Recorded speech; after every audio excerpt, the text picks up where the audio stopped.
খারাপ সময়টা হয়তো অতীত হয়ে যায়, কিন্তু মানুষের খারাপ ব্যবহারটা কখনো অতীত হয়ে যায় না।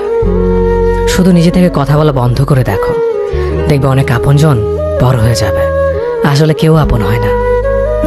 যারা তোমার ক্ষতি চায় তাদের আঘাত করবে না, তাদের সামনে একটু হাসি মুখে বাঁচবে। দেখবে তুমি আঘাত করলে যা কষ্ট পেত, ওরা তার থেকেও বেশি কষ্ট পাবে। যত মিশবে ততই মানুষ চিনবে, অভিনয় যে কত প্রকার হয় তা বুঝতে পারবে। সবাইকে তোমার সত্যতা জানানোর দরকার নেই, যে যা ভাবে তা নিয়ে সমালোচনা করতে দাও। বেঈমান মানুষগুলো কখনো অপরিচিত মানুষ হয় না, খুব কাছের মানুষগুলোই বেঈমান হয়। মানুষ চেনা শুরু করলে এমনিতেই বন্ধুর সংখ্যা কমে যাবে, এটাই বাস্তব।